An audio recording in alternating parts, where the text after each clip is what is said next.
Good morning, everyone. Miss Brandy coming to you today to spend a few minutes to talk about health records and the ownership of those records.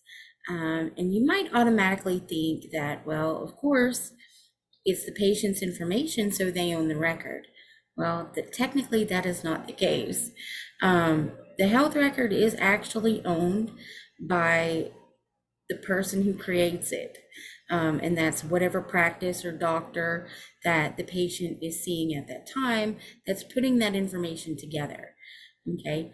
And if you've ever called a doctor's office and asked for copies of your health record, they normally charge a fee for you to get a copy of your own information. And the reason for this is because it takes time and resources, office supplies, labor, etc., to pull this data out of an EHR system and send it over to a patient. This could be a lot of data depending on, the patient's medical history. So that is really important to know who owns that record and what they're able to do with it. Now, given that that record is made up of all of the patient's private information, they have the final say so of who gets to see that information and what happens with that information.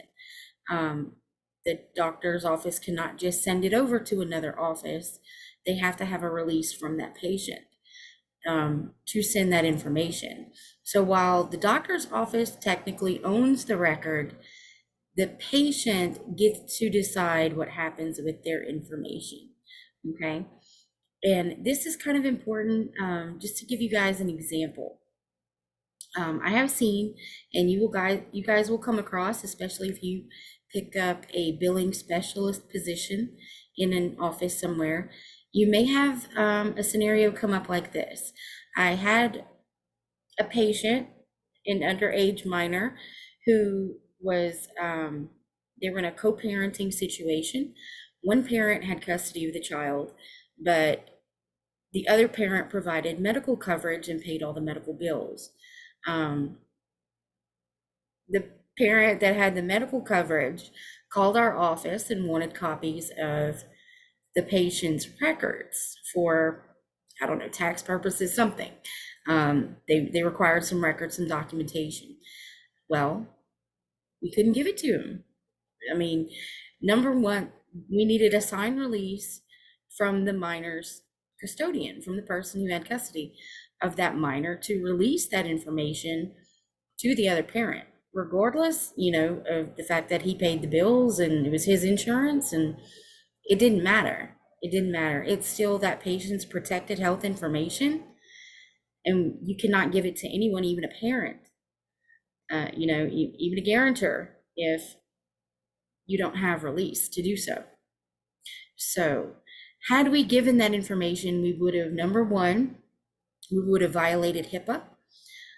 So that could have been a big deal for our office. And number two, we would have violated our patients' privacy, because they have rights to privacy, and we have to honor that.